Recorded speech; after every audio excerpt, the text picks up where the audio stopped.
Hey guys, welcome to Hughes History. We're going to try a different kind of video rather than me popping in and out like a crazy man. I just want to talk to you today about what happened in the House of Representatives, because especially if you're in an AP government course or a government course or you're just curious about this, I think that it deserves a good explanation. So we're going to try to give it to you right now. How about that?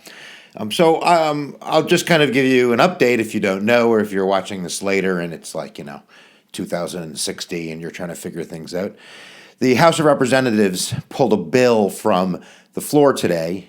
Today is March 24th. That was supposed to be voted on March 23rd, which was basically to repeal and replace Obamacare. Now, we're not going into the details of the bill. We've already made a video on Trumpcare or RyanCare, the American Health Care Act. You can click it right there or go down in the description to watch it. But I really want to talk about the process, like how this could happen. Obviously, President Trump ran on repealing, getting rid of Obamacare, replacing it with something great. And Republicans voted 50 times in the House of Representatives to repeal Obamacare when President Obama was still president. So how could this happen? How could they win the House and the Senate and the presidency and still not be able to do what they said they were going to do? So we're going to start with the premise that government's really hard.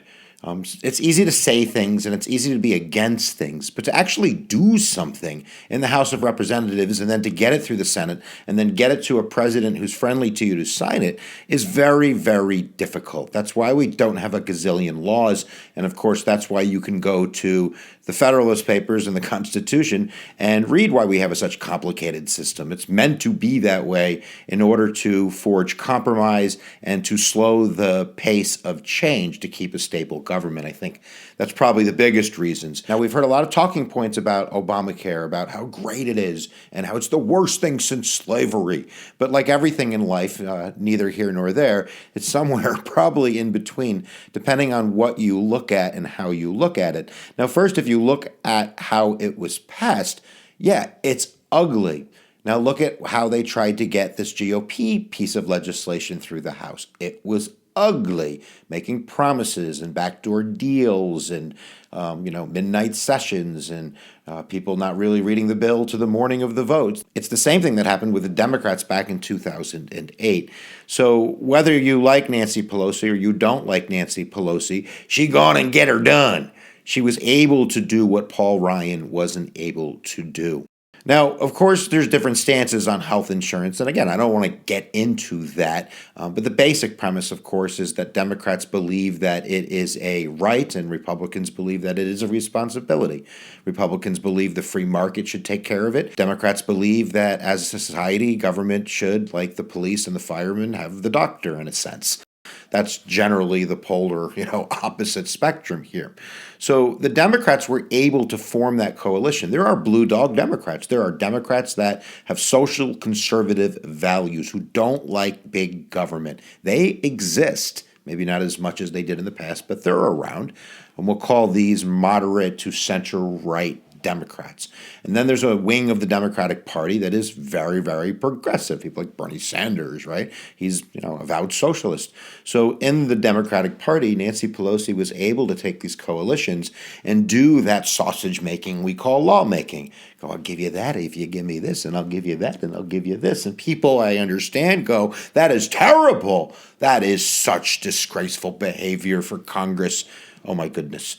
But that's how deals get done, because you have to remember that Congress people, they are first interested in themselves and getting reelected, which means, and it's supposed to work this way, boys and girls, which means before they listen to the national voice or they listen to the majority whip yell at them which way they should vote, they're hearing their constituents yell.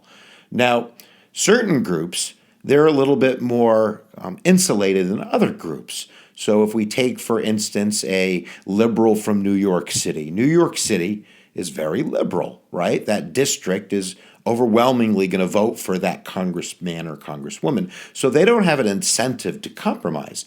If they compromise and they say, okay, I'm going to sell off some poor people here or there or do something that's not in the best interests of their constituents, and they're going to hear about it because of phone calls and the internet and town hall meetings and such, they don't want to lose their job. And remember, kids, 2 years, every 2 years they have to go back and, okay, this is what I did. Please give me a kiss on the cheek and send me back.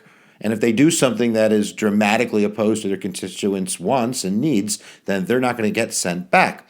And Democrats that weren't in safe districts, Democrats that represented Kentucky or Ohio or West Virginia, when Nancy Pelosi was able to convince them, look, I know you don't like parts of this bill aren't conservative and you don't like that, but we need to do this because this is the position we're in and this is as far as we can get and we need to go here.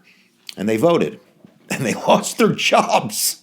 Lesson learned, right? And Republicans learned that by watching what happened to the Democrats. So let's go to the Republican Party now and fast forward. Now that we have President Trump and they have a majority in the House and in the Senate, now they can go do what they want.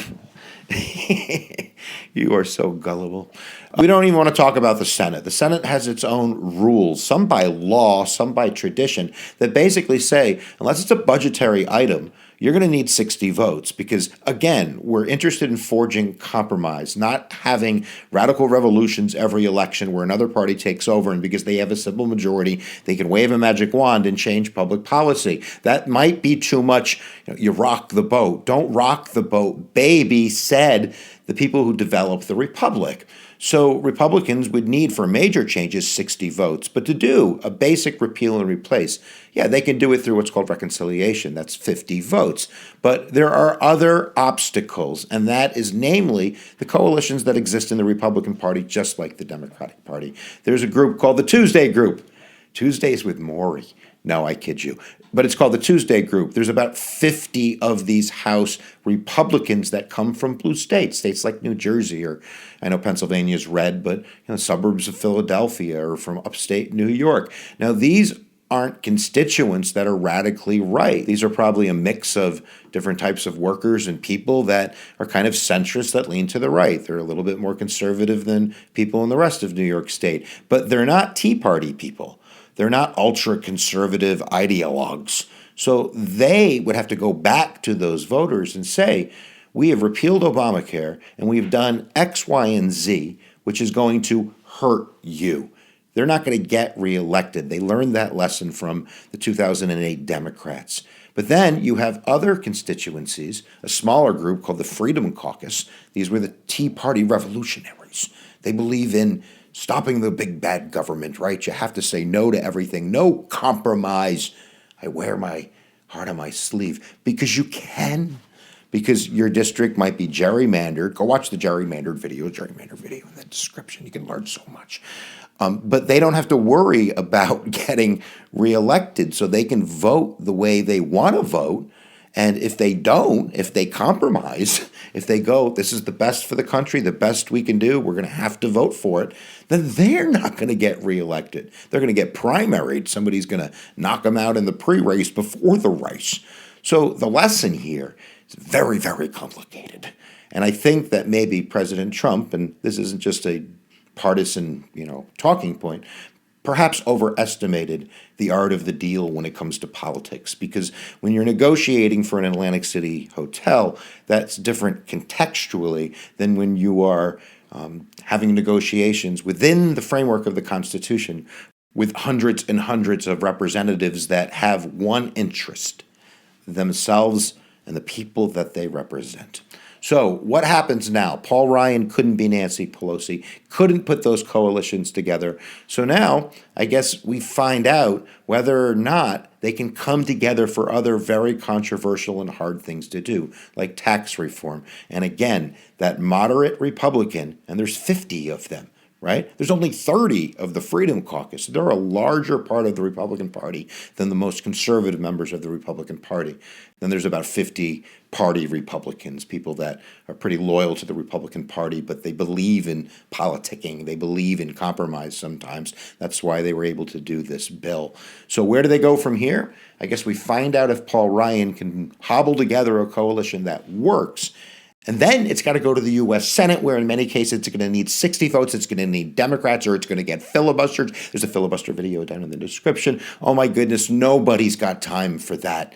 And if President Trump wants to be successful, he's definitely going to have to learn that negotiation is maybe a different game when it comes to the Constitution, and it might take a little bit more time and a little bit more forethought. Let's put it that way. All right, guys, make sure that if you haven't checked out Hughes history, we have like 430 videos, so you can scatter through and grow your brain for hours upon end.